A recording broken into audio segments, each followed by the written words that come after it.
Now, the Amnesia games aren't exactly known for presenting their stories to you on a silver platter. Instead, oftentimes, to truly understand what is going on, one has to look at notes, obscure dialogue, or environmental storytelling to truly grasp the full picture, so you could easily be forgiven for not catching everything your first time through. No worries, that's where I come in. Today, I'll walk you through the story of Amnesia Rebirth in a semi-chronological order, as it is presented to you through the game, explaining it along the way. A fair bit of warning before we start though. Because of the nature of the game, not all questions that might arise for you have a set-in-stone answer in the game. Hence, whenever we arrive at a piece of information that is theorized rather than confirmed, I'll let you know beforehand.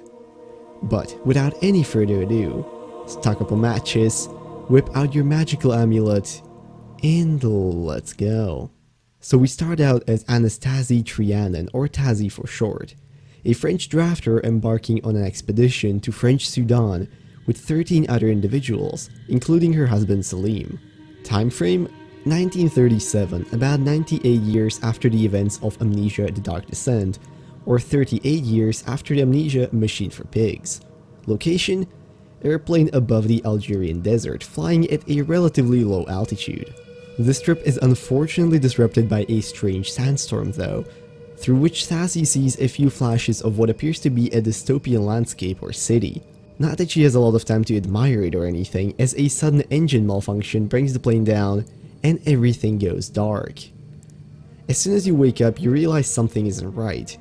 You're alone on the plane and everyone else is seemingly gone.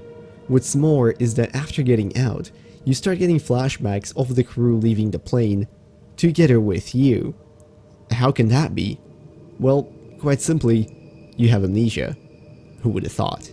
The only real choice you have at this point is to go follow the trail left behind by whatever survivors made it out to the nearby caves. There, you make several key observations regarding how the survivors are doing, including the fact that your husband unfortunately didn't make it out. On a more interesting note perhaps though, you see this amulet on your arm. Well, TASI doesn't know what it is or how it got there, but as it turns out, it is quite useful, since it can literally open tears in reality, which allow her to travel into a different world. We'll call these tears rifts from now on. This world she travels into was created by a race dubbed the Gate Builders, all of whom have since gone extinct. Well, okay, maybe not all, but close. This civilization was way ahead of humans in terms of technology and capabilities, being able to teleport around with the help of mysterious orbs, and even infinitely extend their lifespans by consuming something called vitae. If you've played The Dark Descent, all of that should sound very familiar. See, vitae is a mysterious substance formed in the brains of mammals when subjected to torture. As time went on, the Gate Builders experimented with this technology, learning to harvest it more effectively and using, you guessed it, kidnapped humans to speed this process along. There was more to it than just extending the life of your average citizen though. The governing structure of the Gate Builders recognizes an empress. At the time of the game, the residing one is called Tihana, or Tinhinan as some of the Tuareg tribes dubbed her whenever she would appear on Earth in a corporeal form. Now Tihana suffers from an unknown affliction, which causes her to need vitae to stay alive. Yes, she is technically immortal because of it, but she requires a literal boatload of this stuff to remain so. That's why the builders were constantly trying to improve their extraction methods, soon learning that by wiping the memory of a subject, you could reuse them many times, and so, there goes the name of the game. Now, the previously mentioned orbs are quite a bit more complicated. These mysterious items of unknown origin seemingly possess many properties the builders were able to discover over the years. However, they also have a rather steep downside. Whenever they're used, they attract the so-called shadow. This invisible guardian, if you will, is capable of some major destruction, often leaving the weird pulsating red flesh in its wake, and it was certainly something the race had to contend with, running many experiments until eventually they learned to separate it from the orbs, and with that, some of them hatched a plan. But I'm getting ahead of myself. Let's check on TASI. Well, right after emerging back into her own world, she noticed one very strange thing. She's pregnant. Yup, the amnesia was so thorough, she even forgot about that, and now, somehow, she's quite a bit further along than she should be. Here I need to explain another thing too, which the game tells us about through a series of interactive cutscenes. TASI actually already had a child in the past, a daughter named Alice, who unfortunately died at a very young age due to an unspecified degenerative disorder. And while that might just sound like a rather grim detail I didn't really need to bring up, trust me, it will be important later. Anyway, in her pursuit of the group, she managed to stumble her way into an abandoned French fortress, the inhabitants of which have all been killed, and this is also where she first encounters ghouls. These creatures were once human, but through a process I'll get to later, the gate builders transformed them into the hellish beings they are today, tasked with the simple goal of kidnapping victims or just directly extracting vitae from them through the means of pain and suffering.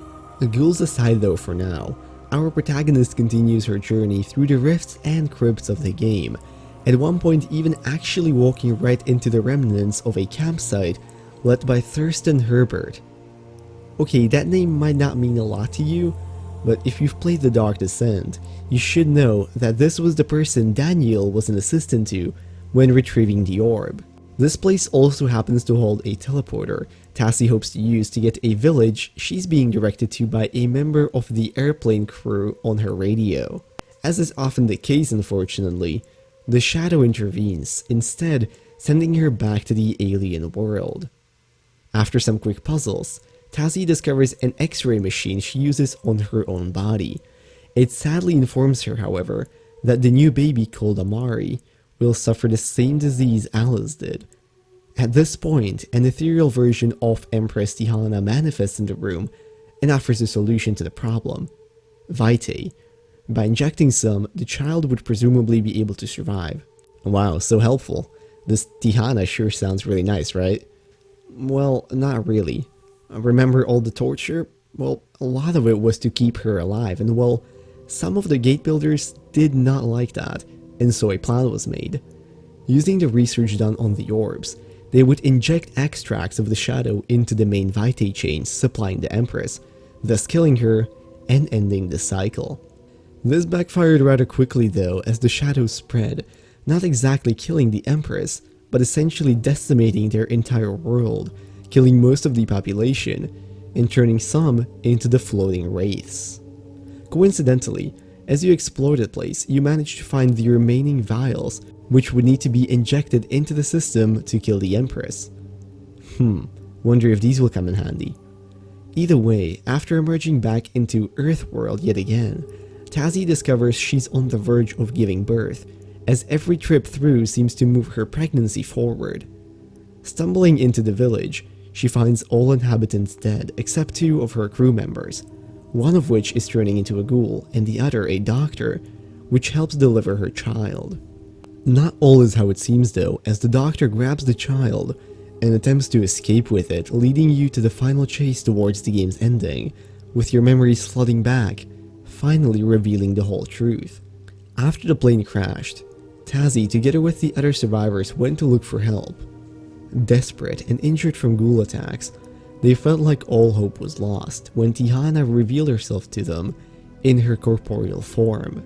After taking them through a rift, she offered to help, in exchange for TASI's unborn child. See, as a part of her vitae consumption, she was rendered so that she could no longer bear a child herself. Now, everyone else was pretty much on board, but unable to handle the loss of yet another child, TASI refused. Unhappy, Tihana tricked the group into drinking water from a nearby fountain, which slowly started turning them into ghouls, explaining all the dark lines around the edges of the screen that you can see throughout the game. The only reason TASI was able to resist for so long was because the baby inside her brought her comfort and will to survive. Presumably, after traveling the whole journey, TASI managed to use a teleporter in Tihana's tower to jump back into the airplane, losing her memory in the process. I'll touch a bit more on this at the very end though. Now you travel back into the alien world, chase down the dock, kill him in a fit of ghoulish rage, and you are confronted by the Empress herself. Here you're facing the ending and the 3 different options it presents you with. Leave Lila Amari there as Tihana's new daughter. She would probably be cared for and injected with Vitae, giving her a solid chance to survive, though it would be in an empty and desolate world built on suffering. Escape with Amari back home, where she would probably soon succumb to her disorder, or the secret ending. Use the remaining shadow vials on the Vitae supply, keeping Tihana alive.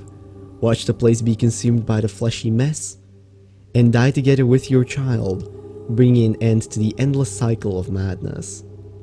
Either one you choose brings you to the official end of Amnesia Rebirth. Okay, so that's the entire story right there for you, but before I wrap this up, let me try to answer a few more popular questions I saw online using my knowledge and also other people's theories. So this is the theory section. Are the gate builders humans? Possibly. Alexandra refers to some of them as mankind, but that's really all the evidence we have supporting this, and I mean, yes, they're all humanoid, and the only real difference between them and humans is that they have blue skin, but there is nothing more to confirm this. Are all ghouls from the fountain? We don't know, unfortunately. It's definitely possible, and it is the only way in which we know somebody has turned into a ghoul, but no, we cannot confirm that. What made TASI so special, or why was she the chosen one? She really wasn't. She just happened to be carrying a child, which was something the Empress really wanted. Why was the baby growing so fast whenever she would travel back onto Earth? Well, we don't really know. One possible theory is that the fountain water could be changing it in some major ways. There's another one which says that every time you travel back to Earth, there's some sort of a time dilation effect which changes how time passes for you. We're not exactly sure. How does the Empress's power work? How is she able to bring down the plane at the beginning, but then do nothing more to stop you from killing her or taking the baby? Honestly, I have no clue. I'm really not sure. Maybe she exhausted herself completely trying to bring the plane down? Who knows? Where does the amnesia for TASI come from? I think it's most likely that she probably turned into a ghoul for some time after drinking the water from the fountain, and then managed to resort back, which is probably what ended up wiping all her memories. But again, I don't think this one is ever confirmed. And I think that about wraps it up. Again, there is a possibility I could have interpreted something in the game wrong, or even just different than you did, so if you'd like to share your theories down in the comments below, that would be really appreciated. But in the meanwhile, I hope you all enjoyed and now know a little bit more about the interesting world of Amnesia Rebirth. If you liked the video, maybe consider leaving a like, commenting, or subscribing. All of those would be very much appreciated. And again, if there's anything that I missed, please leave that down in the comments as well. I would very much like to read it. Now with that, I want to wish you all a beautiful rest of the day, and I'll see you in whatever next video I make. Bye bye.